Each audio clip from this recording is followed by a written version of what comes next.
নমস্কার। পুজোর আঁচ কিন্তু এখনো আমাদের গায়ে লেগে আছে, অর্থাৎ সরস্বতী পুজোর আঁচ কিন্তু এখনো পুরোপুরি যায়নি। শীত, গ্রীষ্ম, বর্ষা, উৎসব মুখর দিন, উৎসববিহীন দিন, সবকিছুই আছে। তার সঙ্গে আছে কিন্তু এডুকেশনাল অ্যাস্ট্রোলজি নামক এই অনুষ্ঠান, যা দেখার জন্য কিন্তু সারাটা বছর নিয়মিতভাবে দর্শক বন্ধুরা অধীর আগ্রহে অপেক্ষা করে থাকেন প্রতি সপ্তাহের এই দুটো দিন। আপনাদের কথা মনে রেখেই, আপনাদের সুখ, স্বাচ্ছন্দ্য, সাফল্যের কথা মাথায় রেখেই কিন্তু এই অনুষ্ঠানে নিয়মিতভাবে হাজির থাকেন সেই মহান ব্যক্তিত্ব, যার পবিত্র সান্নিধ্য পেয়ে আপনারা উপকৃত হচ্ছেন, আগামী দিনেও হবেন। হ্যাঁ, ঠিকই ধরেছেন। তিনি সেই ব্যক্তি যার জ্যোতিষ, বাস্তুশাস্ত্র এবং সংখ্যাতত্ত্বের ওপর অগাধ পাণ্ডিত্য, এবং এই তিনটি গুণের সমন্বয়ে তৈরি যিনি, তাঁরই নাম বাবা শ্রী দেবদাসজি মহারাজ। তার পরিচয় নতুন করে দেওয়ার কিছু নেই। তার বিশাল কর্মকাণ্ডের ব্যাপারে আপনারা আগেও শুনেছেন। আপনারা জানেন যে সারাটা জীবন তিনি আপনাদের ভালো থাকার জন্যই উৎসর্গ করবেন, এবং আরো ওনার জীবন উৎসর্গ করতে চান একটি ভালো আশ্রম গঠন করে, যে আশ্রমে শুধুমাত্র আধ্যাত্মিক বাতাবরণে মোড়া থাকবে। এহেন মানুষ পশ্চিমবাংলায় 10 থেকে 12 দিন আপনাদের সঙ্গে থাকেন। বাকি দিনগুলো উনি ছুটে বেড়ান ভারতবর্ষের বিভিন্ন প্রান্তে। প্রায় 1,36,000 পরিবার যারা ওনার শিষ্যরূপে বিরাজ করছেন, তাদের বিভিন্ন সমস্যা থেকে বের করে আনার জন্য। আপনাদের কি মনে হয় না যে আপনারাও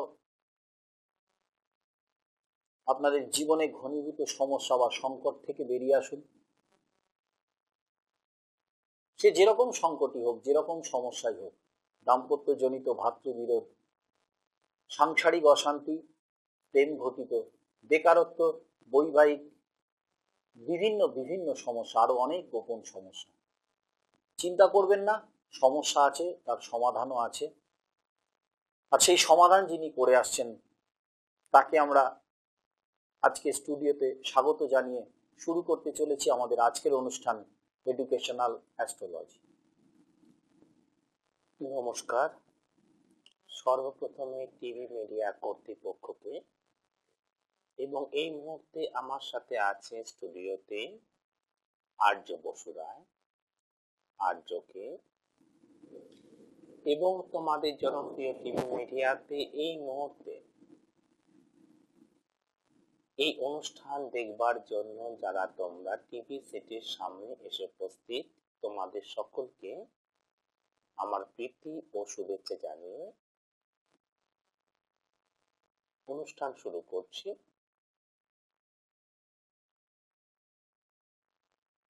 এডুকেশনাল অ্যাস্ট্রোলজি।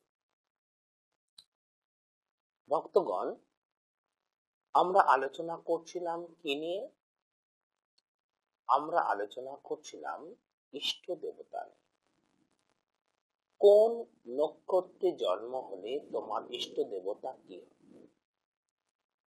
আজকে আলোচনা করব, যদি তোমার 12 নম্বর নক্ষত্রে জন্ম হয়, অর্থাৎ যদি তোমার উত্তর ফাল্গুনী, অর্থাৎ সিংহ রাশি, উত্তর ফাল্গুনী নক্ষত্র 12/5 তোমার যদি উত্তর ফাল্গুনী নক্ষত্র হয়, তাহলে তুমি পুরুষ হও বা নারী হও, তোমার জন্য ইষ্ট দেবতা কে হবেন বা ঈশ্বরের কোন রূপে তুমি আরাধনা করবে? ঈশ্বর তো এক, তার কোন রূপে আরাধনা করবে? শ্রীকৃষ্ণ, তার কোন রূপকে তুমি আরাধনা করবে? যে কৃষ্ণ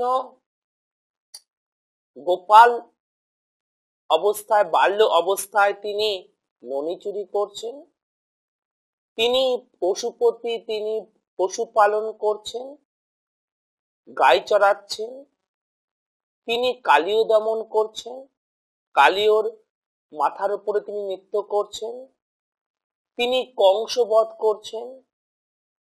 কংসবধ করছেন, তিনি রাধার সাথে বিরাজ করছেন, তিনি গোপীদের সাথে বিরাজ করছেন, তিনি কুরুক্ষেত্রের ধর্মযুদ্ধে সারথীর ভূমিকা নিয়েছেন, তিনি অর্জুনকে গীতার বাণী শোনাচ্ছেন।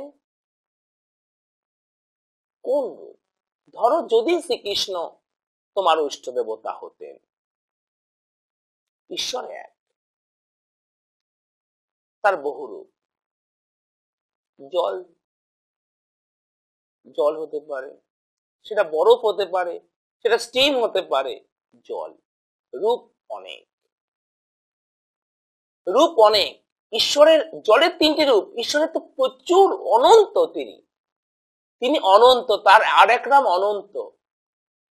অর্জুন বলছেন, হে সখা, তুমি আমাকে যে রূপ দেখাচ্ছ, আমি এর আদি অন্ত কিছুই দেখতে পাচ্ছি না। তোমার শরীরের মধ্যে দেখছি অনন্ত সূর্য, অনন্ত গ্রহ, অনন্ত নক্ষত্র, সর্প, জীব, জন্তু, সবকিছু তোমার এই বিরাট আকারের মধ্যে বিরাজ করছে। এর কোথায় শুরু, কোথায় শেষ, আমি কিছুই দেখতে পাচ্ছি না। তো তিনি অনন্ত রূপ তার। ঈশ্বর কেমন? ঈশ্বর ঈশ্বরের মতোই। ঈশ্বরকে পেতে গেলে ঈশ্বরেরই কৃপা দরকার। ঈশ্বরকে জানতে গেলে ঈশ্বরেরই কৃপা, ভগবত কৃপা ছাড়া তার প্রতি মতেই হবে না, ইচ্ছেই হবে না। তিনি পাথর হয়ে থেকে যাবেন তার কাছে পাথর হয়ে থেকে যাবে। যদি তুমি কোনো ভাষাকে না জানো, তোমাকে একটা চিঠি দেওয়া হলো, কোনো ভাষাতে তোমাকে একটা চিঠি বা তোমাকে একটা পেজ দেওয়া হলো, একটা বুকস দেওয়া হলো, কোনটা সোজা কোনটা উল্টো, সেটা যদি কোনো বিদেশি ভাষা হলো, যে কোনো বিদেশি ভাষা, কিছুই বুঝতে পারছো না, কিন্তু বইটা তোমার সামনে খোলা, তোমার কাছে পাণ্ডুলিপি মনে। তো যদি তোমার ঈশ্বরের যদি কৃপা না হয়, অর্থাৎ যদি ভগবত কৃপা না হয়, যদি ঈশ্বরের প্রতি মনই না আসে, তাহলে মূর্তিটা কোথায়, কি এটা? তখন মূর্তিটা পাথর হয়ে থেকে যায়, বা একটা রূপোর ডেলা হয়ে থেকে যায়, বা একটা সোনার ডেলা হয়ে থেকে যায়। তা তোমার সামনে থাকলেও কোনো অনুভূতি হয় না। যে আমরা যে ল্যাঙ্গুয়েজ জানি না, তা আমার সামনে খোলা থাকলে কিছুই বুঝতে পারছি না যে তার কোথায় কি লেখা আছে, কি বলছে সেখানে, অজ্ঞানের মধ্যে থেকে যায়। অথচ আমার সামনেই খোলা আছে বুকসটি। ঠিক সেই রকম তো ঈশ্বর এক, কোন রূপের আরাধনা করবে? রূপ কি হবে তা? তিনি অর্ধনারীশ্বর, তিনিই মাতা, তিনিই পিতা, তিনিই মাতা, তিনিই পিতা। তো যদি তোমার উত্তর ফাল্গুনী নক্ষত্রে জন্ম হয়, তাহলে বাবা জেনে রাখো যে তোমার ইষ্ট দেবতা হলেন দেবী দুর্গতি নাশিনী শ্রী শ্রী দুর্গা। দুর্গতি নাশিনী শ্রী শ্রী দুর্গা। ওম শ্রী দুর্গে দুর্গে রক্ষতে রক্ষতে স্বাহা।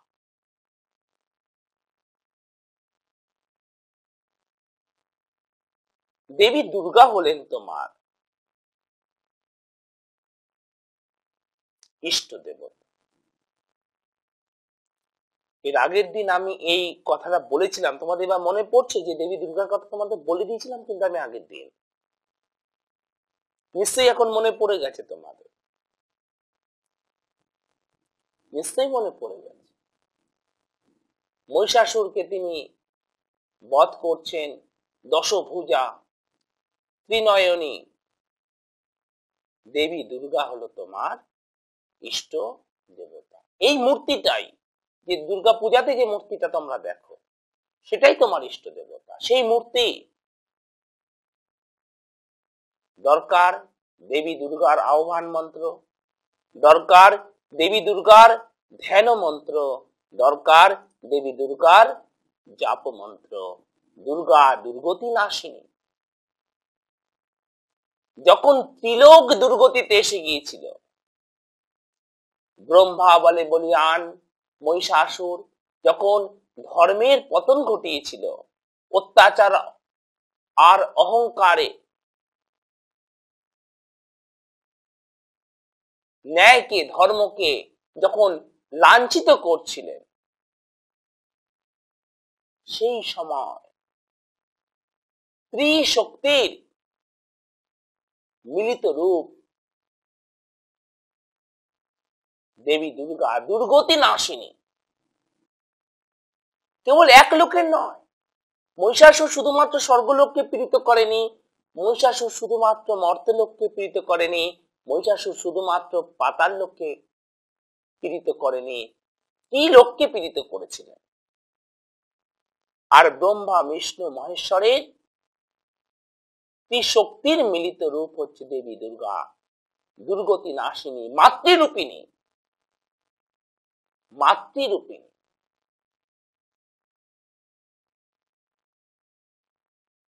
দেবী দুর্গা। তিনি মহিষাসুর বধ করেছিলেন। 10 ভুজা, 10 হাতে 10 অস্ত্র। বলতে পারবে কোন অস্ত্রটা দিয়ে তিনি মহিষাসুরের বধ করেছিলেন? কেন সেই অস্ত্রটা দিয়ে তিনি মহিষাসুরের বধ করলেন? কেন সেই অস্ত্রটা দিয়ে বধ করলেন? তার হাতে তো অত অস্ত্র ছিল। তিনি কি দিয়ে বধ করেছেন মনে পড়ছে? কি দিয়ে বধ করেছিলেন? চক্র, ধনুক, অসি মানে তরোয়ার, মনে পড়ছে? ত্রিশূল, ত্রিশক্তির মিলিত রূপ। তিনি ত্রিশূল দিয়ে বধ করছেন। তার বিরাট ব্যাখ্যা রয়েছে। কেন, কিসের জন্য 10টা অস্ত্র কেন তিনি একসাথে বধ করলেন না? এই কেনর অনেক উত্তর রয়েছে। তো দেবী দুর্গতি নাশিনী। তোমার জীবনে যে দুর্গতি আসে, তুমি যে কোনো ধরনের দুর্গতিতে পড়ো, আর যদি তোমার উত্তর ফাল্গুনী নক্ষত্রে জন্ম হয়, তুমি পুরুষ হও বা নারী, তুমি বালক হও বা বৃদ্ধ, তুমি বালিকা হও বা বৃদ্ধা, কিন্তু সর্ব অবস্থায় তোমার ইষ্ট রূপ, ইষ্ট দেবতা দেবী দুর্গা। ত্রিলোকের দুর্গতি তিনি নাশ করেছিলেন।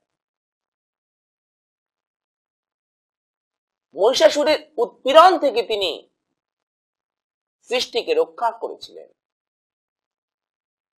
আর তোমার জীবনে যারা উৎপীড়ন করছে, সেই শত্রুতা বন্ধ হয়ে যাবে। তারাও শত্রুতা ভুলে গিয়ে মিত্রতা করবে। মহিষাসুর শেষে কি বলেছিলেন? কে তুমি মাগো, তোমার চরণে আমাকে তুমি স্থান দাও। তো সে শত্রুতা ভুলে যাবে যদি তুমি দেবী দুর্গার শরণে আসো। যদি তুমি দেবী দুর্গার শরণে আসো। দেবী দুর্গা হলেন তোমার ইষ্ট দেবতা। দেবী দুর্গা নিশ্চয়ই তোমার নোট করে নিয়েছে। কি দরকার হবে জানো? দেবী দুর্গার আহ্বান মন্ত্র, দেবী দুর্গার ধ্যান মন্ত্র, আর দেবী দুর্গার জপ মন্ত্র। এই তিনটে থাকলে মূর্তি কি থাকলো বা না থাকলো কোনো অসুবিধা নেই। তিনি আকার, তিনি নিরাকার, তিনি সাকার, তিনি নিরাকার। তিনি সাকার, তিনি নিরাকার। তোমার জীবনে সর্বপ্রকারের দুর্গতি নাশ করবেন ভগবানের এই রূপ দেবী দুর্গার যদি তোমার উত্তর ফাল্গুনী নক্ষত্রে জন্ম হয়, অর্থাৎ সিংহ রাশি এবং 12 নম্বর নক্ষত্র নিয়ে, তোমরা নিশ্চয়ই লিখে নিয়েছো, তোমরা বাবা মায়েরা নিশ্চয়ই লিখে নিয়েছো, প্রত্যেকে নিশ্চয়ই লিখে নিয়েছো। এরপরে বলবো হস্তা নক্ষত্র। হস্তা নক্ষত্রে যে নক্ষত্রে জন্মগ্রহণ করেছিলেন বীর সন্ন্যাসী বিবেকানন্দ, স্বামীজি এই নক্ষত্রে জন্মেছিলেন। স্বামীজি স্বয়ং এই নক্ষত্রে জন্মগ্রহণ করেছিলেন, হস্তা নক্ষত্র।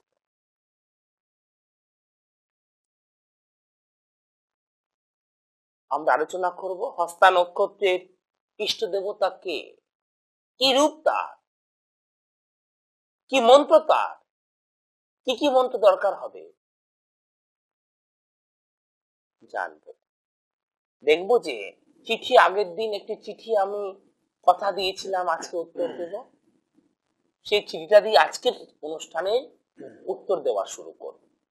আমরা উত্তর ফাল্গুনী নক্ষত্রের ইষ্ট দেবতা নিয়ে আলোচনা শুনছি, আমরা শুনতে থাকবো এই কার্যক্রমে। তার আগে গত কার্যক্রমে একটি চিঠি সময়ের অভাবে অল্প কিছুক্ষণ আলোচনা হয়েছিল, সেই চিঠিটি মহারাজ বলেছিলেন যে পরবর্তী এপিসোডে আবার আলোচনা করবেন। সেই হিসেবে আজকে প্রথম চিঠিটি সেটি দিয়ে শুরু করছি। চিঠিটি পাঠিয়েছেন অনিতা গাঙ্গুলি কল্যাণী থেকে। উনি লিখছেন, শ্রীকৃষ্ণ গুরুকুল দেবদাস মহাশয়, শ্রীকৃষ্ণ পদে শতকোটি প্রণাম জানিয়ে আমি অনিতা গাঙ্গুলি আপনাকে জানাচ্ছি যে আমার মেয়ে মৌমিতা গাঙ্গুলির কোনো জন্মছক নেই। টিভিতে আপনার অনুষ্ঠান দেখে তাতে অনুপ্রাণিত হয়ে আপনার কাছে চিঠি লিখছি। আমার মেয়ের জন্ম তারিখ ইংরেজি ক্যালেন্ডার অনুসারে 6/3/1985, 6 মার্চ 1985, বুধবার, সময় সকাল 10:45। বুধবার সন্ধে সকাল সকাল 10:45। 10:45। জন্মস্থান কল্যাণী, কল্যাণী নদিয়া। উনি লিখছেন, আমি আমার মেয়ের বিয়ে, চাকরি এবং অন্য সমস্ত ভালো মন্দ বিষয় জানতে চাই। ওর চাকরি কবে হবে, কেমন চাকরি হবে, ওর বৈবাহিক জীবন কেমন কাটবে, স্বামী কেমন হবে। আমি আশা করি আপনি আমার মনের ইচ্ছে পূরণ করবেন। শ্রদ্ধাপূর্ণ প্রণাম নেবেন। অনেকদিন লেখা অভ্যেস নেই, কষ্ট করে পড়ে নেবেন। আমার এই চিঠিটা আমি আগের দিন তোমাদেরকে দেখিয়েছি, তাই আজকে আর আমি জুম করে এটাকে দেখাচ্ছি না। ছকটাও আমি আগের দিন আমি এখানে প্রেজেন্ট করেছিলাম, তবু আর একবার বলে দেই। 6 মার্চ 1985, সেদিন ছিল বুধবার, সকাল 10:45 নদিয়া জেলার কল্যাণীতে জন্ম। নদিয়া জেলার কল্যাণীতে জন্ম। সিংহ রাশি, বৃষ লগ্ন। সিংহ রাশি, বৃষ লগ্ন, শুক্ল চতুর্দশী তিথিতে জন্ম। শুক্ল চতুর্দশী তিথিতে জন্ম এবং ক্ষত্রিয় বর্ণ, দেবারি গড়। আমি ছকটাকে উপস্থাপন করছি। এই ফাঁকে আপনাদের জানিয়ে রাখি যে শ্রীরামপুর এবং কলকাতায় দুটো চেম্বারে বাবা বসেন, যেখানে আপনারা ওনার সাক্ষাৎ করে ওনার সুপরামর্শ নিতে পারবেন। প্রথম ঠিকানাটি আপনারা লিখে নিন, ওনার নিজের বাড়ি শ্রীরামপুরে, হুগলি জেলার শ্রীরামপুরে। ঠিকানাটি হলো শ্রীকৃষ্ণ গুরুকুল, 130 নেহেরু নগর, পোস্ট অফিস মাহেশ, শ্রীরামপুর জেলা হুগলি। 130 নেহেরু নগর, পোস্ট অফিস মাহেশ, শ্রীরামপুর জেলা হুগলি। Pin number 712-203। আপনাদের টিভি স্ক্রিনে যে দুটো নাম্বার যাচ্ছে 26624721 এবং 9830156738, এই দুটো নাম্বারে ফোন করে আপনারা অ্যাপয়েন্টমেন্ট নিয়ে ওনার সঙ্গে সাক্ষাৎ করতে পারবেন। আমি অনুষ্ঠান চলাকালীন আপনাদের আরো বিস্তারিতভাবে এই প্রসঙ্গে জানাচ্ছি। মা দেখো, এই হচ্ছে ওর গ্রহগত অবস্থান।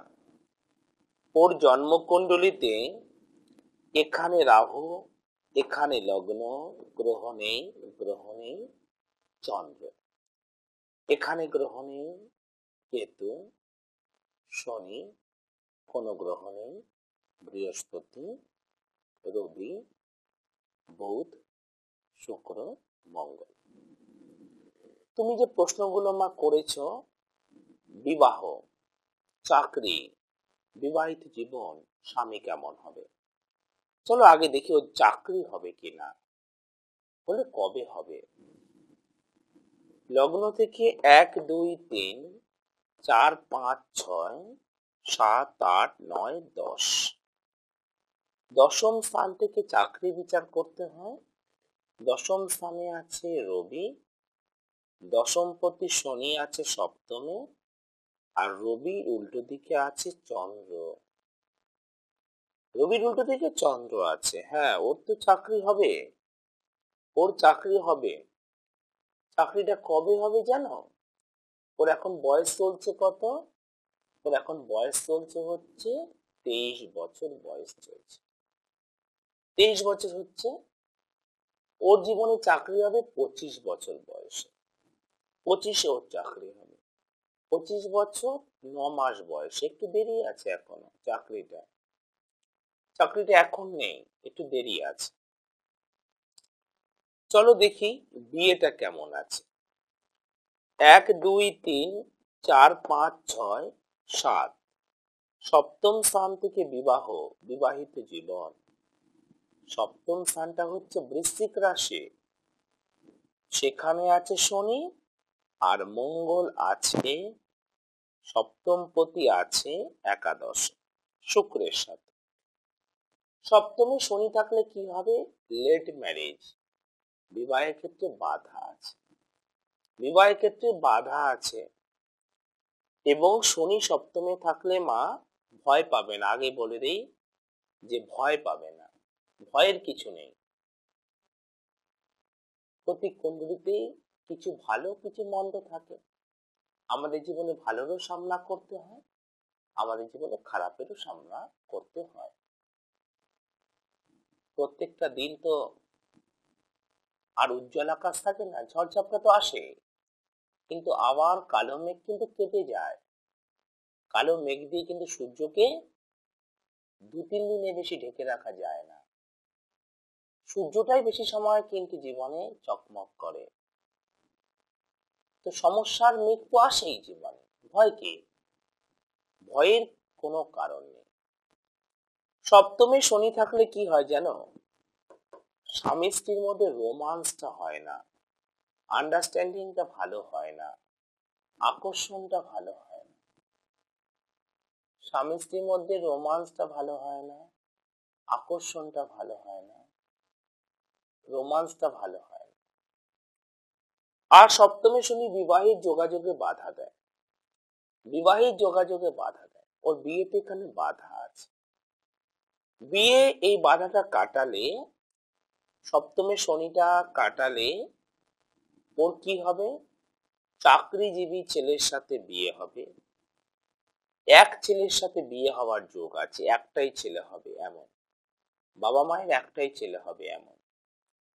বিয়ে হবে দূরে, ওর কল্যাণীতে জন্ম হয়েছে নদিয়া জেলার, সেখান থেকে 100 কিলোমিটার বা তার থেকেও দূরে বিয়ে হবে। কলকাতা বা তোমার হচ্ছে শিলিগুড়ি বা মালদহ বা আউট অফ বেঙ্গল, দূরে বিয়ে হবে, দূরে, কাছে হবে না, দূরে বিয়ে হবে, কিন্তু উঁচু ঘরে, শিক্ষিত ঘরে বিয়ে হবে। ওর ভালো চাকরিজীবী ছেলের সাথে বিবাহ রয়েছে, যে ইয়ারলি 3.5 লাখ থেকে 4 লাখ টাকা ড্র করবে, অর্থাৎ 30,000 টাকার উপরে যার স্যালারি স্কেল হবে, এরকম ছেলের সাথে ওর বিয়ে রয়েছে, এরকম ছেলের সাথে বিয়ে রয়েছে। এবার যেটা প্রশ্ন করেছ, স্বামী কেমন হবে? স্বামী তো চাকরিজীবী হবে বললাম, যার স্যালারি স্কেল হবে 30,000-এরও বেশি, যার স্যালারি স্কেল হবে 30,000-এরও বেশি, একটি ছেলে হবে, নিজেদের বাড়ি ঘর সব সুন্দর হবে, সুন্দর হবে। আচ্ছা, বিবাহিত জীবন সেখানটা সমস্যা আছে, ওই যে স্বামী স্ত্রীর মধ্যে রোমান্সটা হয় না সপ্তমে শনি হলে। আর বিবাহটা কবে হবে? বিবাহটা কবে হবে বলে দিচ্ছি। বিবাহের ক্ষেত্রে বাধা আছে, এখন ওর 23 বছর বয়স হয়েছে, এরকম অবস্থা যদি পড়ে থাকে তাহলে কিন্তু 30 বছর 2 মাসের আগে বিয়ে নেই। কিন্তু এতদিন তুমি কি করে এই ভাবে বিয়ে না দিয়ে থাকবে মা? তাই বলে দেই,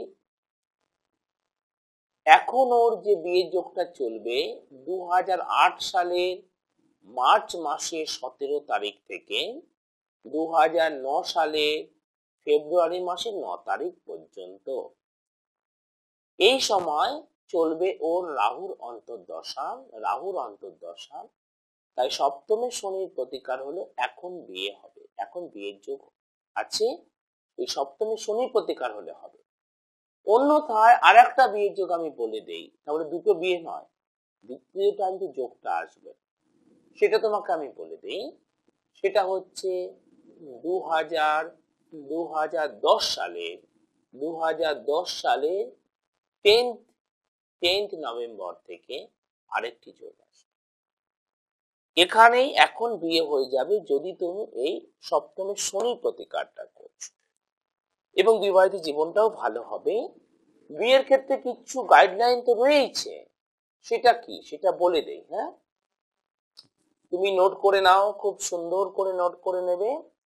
সেটা হচ্ছে মকর রাশির ছেলের সাথে বিয়ে দেবে না, মকর রাশির ছেলের সাথে বিয়ে দেবে না, এবং ধনু রাশির ছেলের সাথে বিয়ে দেবে না, ধনু রাশির ছেলের সাথে বিয়ে দেবে না, এবং মকর লগ্নের ছেলের সাথে ওর বিয়ে দেবে না। ওর সাথে রাশি মিসম্যাচ হয়ে যাবে, সেই জন্য ওর সাথে এই রাশি লগ্নগুলোর বিবাহ শুভ হবে না। এবারে আমি বিবাহের ডেট ইত্যাদি বলে দেবো যে শুভ ডেট কোনগুলো। তাহলে এই সময় বলে দিলাম বিয়ের সময়টা। তাহলে আমি তোমার সবগুলো প্রশ্নের উত্তর দিয়ে দিয়েছি যে বিবাহ কোন সময় হবে, কেমন হবে, বিবাহিত জীবন কেমন হবে, স্বামী কেমন হবে। এবারে আমি তোমাকে যে কতগুলো উপায় বলবো বিবাহের ব্যাপারেও এবং তোমার জীবনের ব্যাপারেও, যে তোমার শুভ তারিখগুলোকে আগে নোট করো। মা, তুমি নিশ্চয়ই শুনছো, ওর জন্য শুভ তারিখগুলো নোট করো। শুভ তারিখ প্রতি ইংরেজি মাসে 5, 6, 8, 5, 6, 8, 14, 15, 17, 14, 15, 17, 23, 24, 26, 23, 24, 26 লিখে নিয়েছো? শুভ রংগুলো বলছি, লিখে নাও। সোনালী রংটা খুব শুভ তোমার পক্ষে, সোনালী রংটা খুব শুভ। আর তোমার পক্ষে হালকা সবুজ রংটা খুব শুভ, হালকা সবুজ রংটা খুব শুভ। এছাড়া অরেঞ্জ চলবে, অরেঞ্জ চলবে, স্কাই ব্লু চলবে। এবারে বলি লালও চলবে, লাল চলবে। তোমার যে প্রতিকার প্রয়োজন, তুমি এবার লিখে নাও কি কি প্রতিকার প্রয়োজন। তোমার সপ্তমে শনির প্রতিকার প্রয়োজন, সপ্তমে শনি।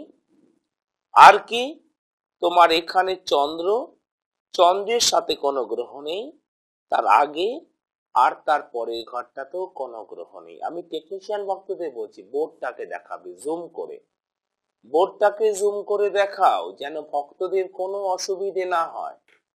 তাহলে তোমার অসুবিধে কোথায় আছে? এখানে 1, 2, 3, 4, 5, 6, 7 সপ্তমে শনি।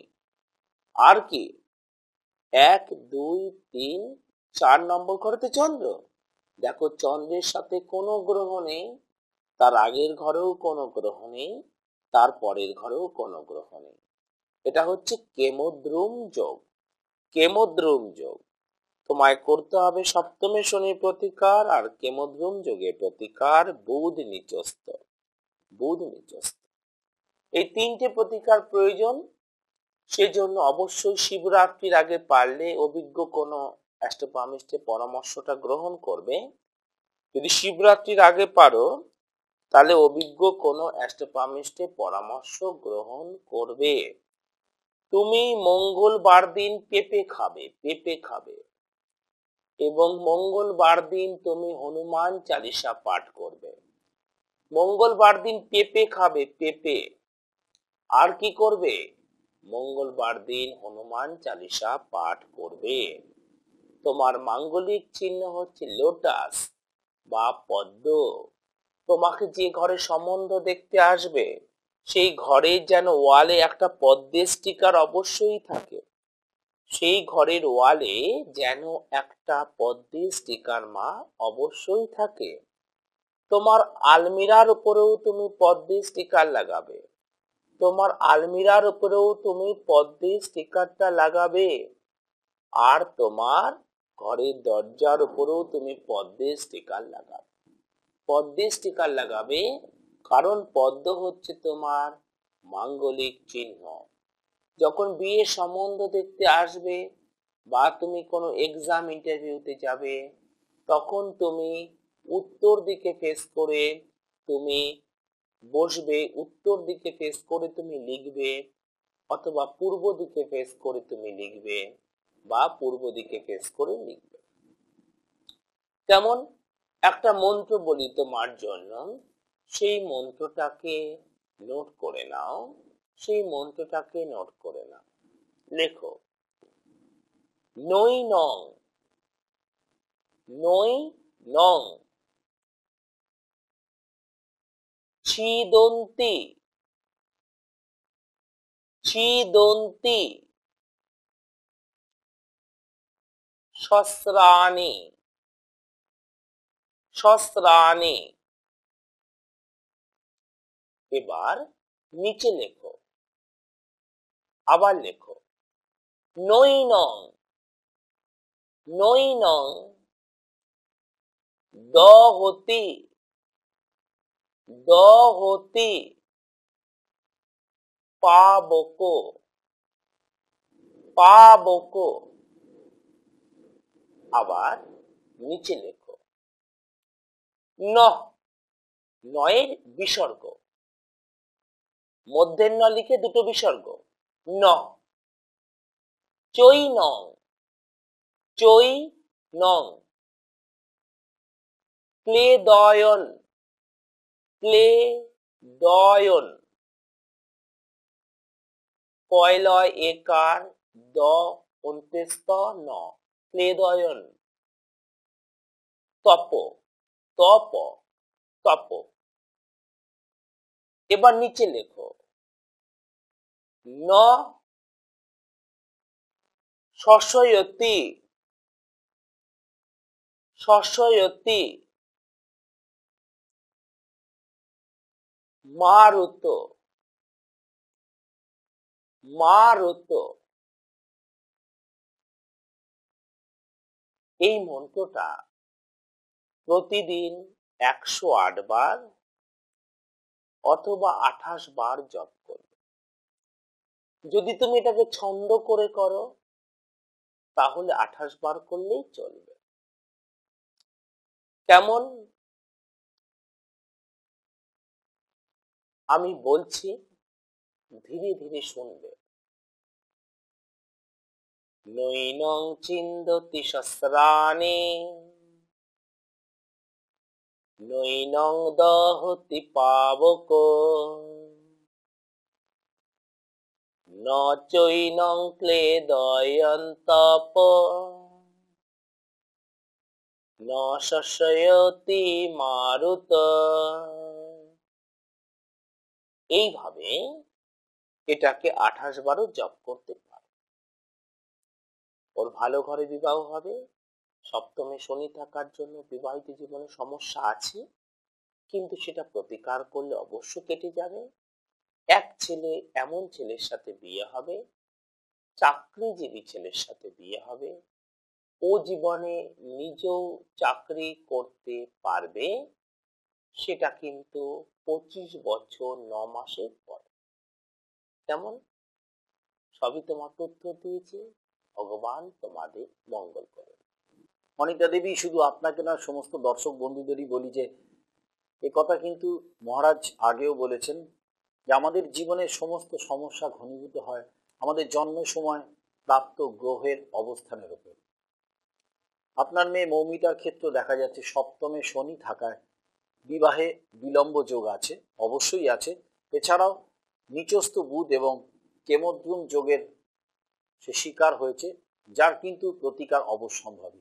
এর যে এই তিনটে দোষের যদি আপনি প্রতিকার করতে পারেন, গ্রহ দোষের যদি আপনি প্রতিকার করতে পারেন, তাহলে কিন্তু মহারাজ আপনাকে বিস্তারিতভাবে বলেছেন মৌমিতার খুব ভালো জায়গায় উচ্চ ঘরে সুশিক্ষিত পাত্রের সঙ্গে বিবাহ হবে এবং সে কিন্তু একমাত্র সন্তান। সুতরাং এ নিয়ে আপনার চিন্তার কোনো কারণ নেই। এছাড়াও আপনার যা প্রশ্ন ছিল, ওর চাকরির সম্ভাবনা ওর জীবনে প্রবল, কত বছর বয়সে চাকরি পাবে, কবে থেকে বিবাহ যোগ শুরু, বিস্তারিত হবে বলেছেন। 2008-এর মার্চ মাস থেকে 2009-এর ফেব্রুয়ারি অবধি মৌমিতার বিবাহ যোগ আছে। তারপরে আরো একটি বিবাহ যোগ 2010-এর 10ই নভেম্বর থেকে শুরু হচ্ছে। সুতরাং সবকিছু আপনি জানলেন, ওর মাঙ্গলিক চিহ্ন, শুভ সংখ্যা, শুভ দিক, নতুন করে আর কিছু বলার নেই।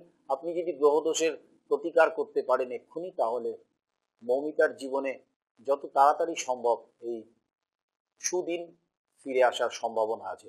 এবং সেজন্য আপনাকে অভিজ্ঞ কোনো অ্যাস্ট্রোপনিস্টের সঙ্গে এক্ষুনি যোগাযোগ করতে হবে, তার সুপরামর্শ নিতে হবে। আর যদি আপনার মনে হয় আপনি পবিত্র মহান মানুষ বাবা শ্রী দেবদাসজি মহারাজেরও সাক্ষাৎ নিতে পারেন, তার সুপরামর্শ নিয়ে মৌমিতার জীবনে ফিরিয়ে আনতে পারেন সুস্থিরতা, ফিরিয়ে আনতে পারেন তার সুদিন। কোথায় নেবেন? আপনার মতো সমস্ত দর্শক বন্ধুদেরই বলি, যারা কলকাতায় থাকেন, শ্রীরামপুরের ঠিকানা আগেই বলেছি। কলকাতার আরো একটি ঠিকানা হলো সল্ট লেকে উনি বসেন। সল্ট লেকের ঠিকানাটি হলো good luck point AE/497, good luck point AE/497, quality bus stop, sector 1, salt lake, Kolkata 64।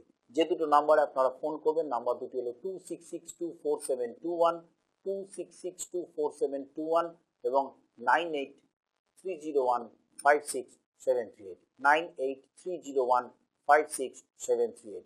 এই দুটো নাম্বার আপনাদের টিভি স্ক্রিনে অনুষ্ঠান চলাকালীন সর্বক্ষণই যাচ্ছে।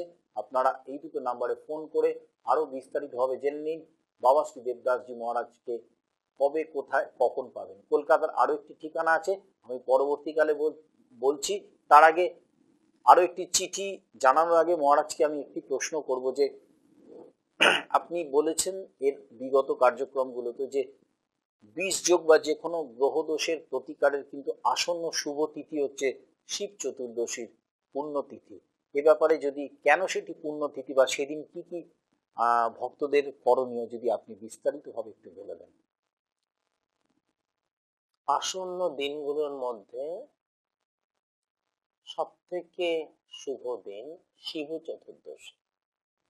এটি ভগবান শিবের আরাধনার পুণ্যতিথি, ভগবান শিবের আরাধনার পুণ্যতিথি। শৈব আরাধনা, শৈব, শাক্ত, গাণপত্য, বৈষ্ণব, বিভিন্ন পথ আছে আরাধনা। তার মধ্যে শৈব আরাধনার উল্লেখযোগ্য তিথি। ভগবান শিবের আরাধনা করে রাবণ সোনার লঙ্কা পেয়েছিলেন। রাবণ সোনার লঙ্কা পেয়েছিলেন।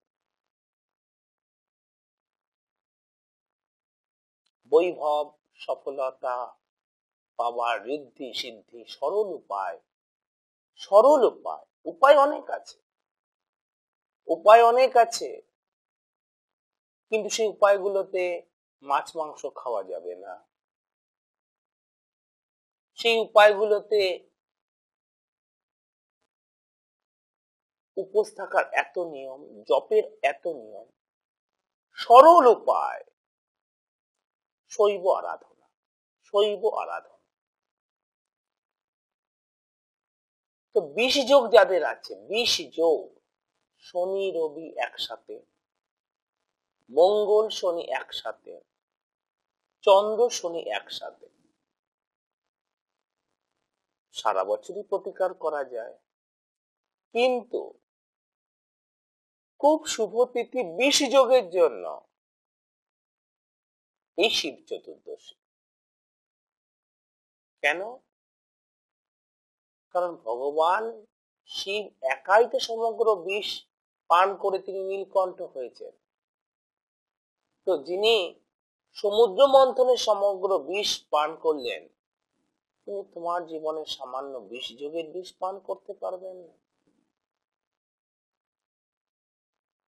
এই যোগের জন্য খুবই ভালো দিক। এছাড়া যে কোনো গ্রহ প্রতিকারী, বাস্তু প্রতিকার, অনুরাযোগের প্রতিকার, হেমদ্রুম যোগের প্রতিকার,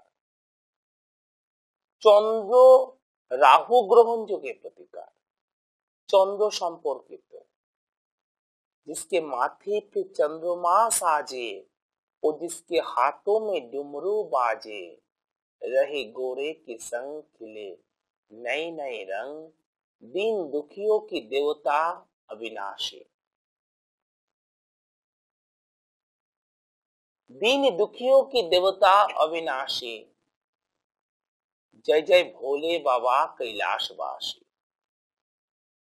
जय जय भोले बाबा कैलाशवासी, जिसके माथे पे चंद्रमा साजे। শিবের এখানে দেখো না যে চন্দ্রমা, চন্দ্র সম্পর্কিত বিষয়ের জন্য গ্রহ প্রতিকার খুব শুভ সময়। কি করবে এই দিনটাকে, কিভাবে কাটাবে? চলো মটন নিয়ে আসি, ভালো করে কষা হয়ে যাক, বা ওই দোকানে ভালো মটন রোল পাওয়া যায় বা মটন বিরিয়ানি, দিনটা খুব ভালো। সারা বছর তো অনেক মটন চিকেন তো খেয়ে থাকো, ডবল ডিমের মটন রোল তো অনেক খাও, কাবাব অনেক খাও। একটা দিন তোমার মঙ্গলের জন্য, তোমার পরিবারের মঙ্গলের জন্য, তোমার জীবনের দুঃখ দুর্দশা গুলোকে দূর করার জন্য, মহারুদ্র মহাকাল ভৈরবের আশীর্বাদ পাওয়ার জন্য, যার আশীর্বাদে রাবণ সোনার লঙ্কা পেয়ে গেছিলেন, সোনার লঙ্কা, বৈভব ধন, সরল উপায়, ঋদ্ধি সিদ্ধি বৈভব পাওয়ার জন্য সরল উপায় মহামৃত্যুঞ্জয়, সরল উপায়। উপায় অনেক আছে, বাকি উপায়গুলো কঠিন। কি করবে? শিব চতুর্দশীর দিনটাতে তোমরা আমিষ খাবে না, আমিষ খাবে না। মাছ, মাংস, ডিম, পেঁয়াজ, রসুন, নো অনিয়ন, নো গার্লিক, পেঁয়াজ রসুনও খাবে না। তোমরা নিরামিষ খাবে, আর সেটা কলা পাতায় খাবে। কলা পাতায় খেলে ডাল বেরিয়ে যাবে, এদিক দিয়ে ঝোল বেরিয়ে যাবে, ওদিক দিয়ে শুক্তো বেরিয়ে যাবে, পায়েস দৌড়ে দৌড়ে চলে যাবে, চাটনি মাটিতে চলে যাবে। না না, তোমার খাবার থালাটার মধ্যে একটা কলা পাতা ফেলে তার উপরে তুমি ভাত রুটি যা খুশি রেখে খাও, কিন্তু একটা দিন নিরামিষ খাও, তোমার ভালোর জন্য, তোমার পরিবারের ভালোর জন্য। শিব চতুর্দশীর দিন যদি তোমরা খেতে পারো কলা পাতায়, খুব শুভ, খুব শুভ। আর নিরামিষ খাবার খাবে। সাদা ফুল অথবা নীল ফুল বা সাদা নীল দুটো ফুল দিয়েই তোমরা শিবের আরাধনা করবে, শিবের পূজা করবে। সাদা নীল দুখানা ফুল দিয়েই করবে। গঙ্গা জল দেবে, যারা গঙ্গা জল না পাবে তারা ডাবের জলও দিতে পারো, তারা ডাবের জলও ব্যবহার করতে পারো। তোমরা তামার পাত্রে বাবার মাথায় জল ঢালবে, তোমরা তামার পাত্রে করে বাবার মাথায় জল ঢালবে। স্টিল, অ্যালুমিনিয়াম, স্টিল বা তোমার কাঁসা না করে তামাটা করলে বেশি ভালো। এই তামাটা করলে বেশি ভালো। ঘটিটা ব্যবহার করবে, তামার পাত্র বা ঘটি খুব ভালো হবে। আর পূর্ণ পাত্র ব্যবহার করবে, মানে একটুখানি ঢাললাম, তারপরে এইটা ঢাললাম না, এই নে এবারে তুই নে, আমার ঢালা হয়ে গেছে, বা তুই নে, ওর ঢালা হয়ে গেছে, তুই নে তুই নে তুই নে। ঘটির যেন খুব কম পড়ে গেছে, যেন তামার ঘটি আর পাওয়াই যাচ্ছে না, একটা ঘটি আর 7টা ভক্ত। তা নয়, একজন করে পূর্ণ করবে। যে জলটা দেবে সম্পূর্ণ জলটা, দুধ, কাঁচা দুধ আর জল, গঙ্গা জল না হলে ডাবের জল ব্যবহার করতে পারো, পূর্ণটা একদম সবটা ঢেলে দেবে। এটা মনে রাখবে, কিন্তু ওই জল নিয়ে শেয়ার করো না। হ্যাঁ, জল নিয়ে বাবা শেয়ার করবে না। আমি মায়েদের বলছি, বাবাদের বলছি, সবাই করতে পারো। শিব চতুর্দশীটা এমন একটা বিষয়, শুধু মায়েদের জন্য নয়। অনেকের ধারণা আছে তো মেয়েদের, ও তো মেয়েদের ব্রত কথা, মেয়েদের ব্রত। না না না, সবার ব্রত। শৈব আরাধনা, শৈব আরাধনায় কোনো বয়সই নেই, শৈব আরাধনায় কোনো জাতিই নেই। ও তো ব্রাহ্মণরা করে, না না, শৈব আরাধনা সকলের জন্য, সকলে করতে পারো। বেলপাতা ব্যবহার করবে কটা? 3টে, 5টা বা 7টা। 3টে, 5টা বা 7টা। কোন বেলপাতা? নমনীয় বেলপাতা। ওই বেলপাতাগুলো শুকিয়ে কটকটে হয়ে গেছে, 3টে এসে তার মধ্যে পোকা খেয়ে নিয়েছে, বেঁকে গেছে, তা না, নমনীয়। আর যেটা বলবো, বেলপাতার সাথে সাদা চন্দন দিতে ভুলবে না, শ্বেত চন্দন। আর বলবো অর্ধনারীশ্বর মন্ত্র, একটা মন্ত্র বলবো, সেটা করতে হবে।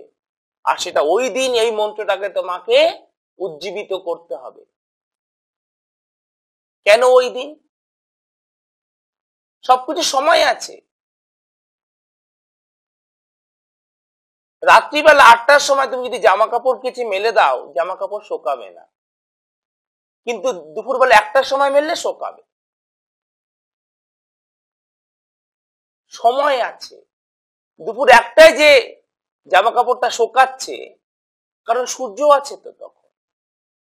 তো ওই যে শিব চতুর্দশী আছে তো তখন, ওই চতুর্দশীতে এই মন্ত্রটা তুমি উজ্জীবিত করতে পারবে, এই মন্ত্রতে তুমি উজ্জীবিত করতে পারবে। আর যারা শৈব সাধনা করবে, মন্ত্রটাতে তোমরা সিদ্ধও হতে পারবে। মন্ত্রটা বলবো, আজ একদম সময় নেই। অর্ধনারীশ্বর মন্ত্র আমি তোমাদের বলে দেব। আগামী দিন প্রথমেই মন্ত্রটা দিয়ে শুরু করবে। তোমরা ভালো থাকো, ঈশ্বর মঙ্গল করো। এই কথা আপনাদের সঙ্গে আমিও নতুন ভাবে জানলাম যে শিবের আরাধনা, আমিও জানতাম শুধুমাত্র মহিলাদের ক্ষেত্রে এটা প্রযোজ্য, কিন্তু আজ নতুন ভাবে দেবদাসজি মহারাজের মুখ থেকে শুনলাম যে শৈব আরাধনা সকলেই করতে পারেন।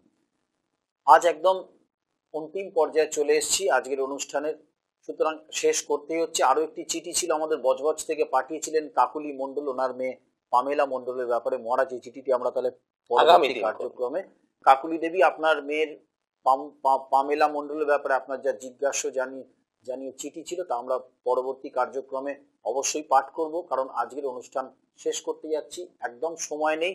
আপনাদের আরো একবার বলি যে দক্ষিণ কলকাতার আরো একটি চেম্বারে বাবা শ্রী দেবদাসজি মহারাজ বসেন, আপনাদের টিভি স্ক্রিনে যাচ্ছে, নতুন করে আর বলছি না, কারণ সময় একদম সংক্ষিপ্ত হয়ে গেছে। আপনারা টিভি স্ক্রিনটি যে দুটো নাম্বারে ফোন করবেন, সে দুটো নাম্বার হলো 26624721 এবং 98301567. অনেক কিছু বলার ছিল, কিন্তু সেগুলো পরবর্তী কার্যক্রমে আমরা বলবো। আপনারাও অধীর আগ্রহে, আমরা জানি যে অপেক্ষা করে থাকবেন। আজ এই অবধি শেষ করছি। আপনাদের ভালো থাকুন, সুখে থাকুন, এই কামনা করে।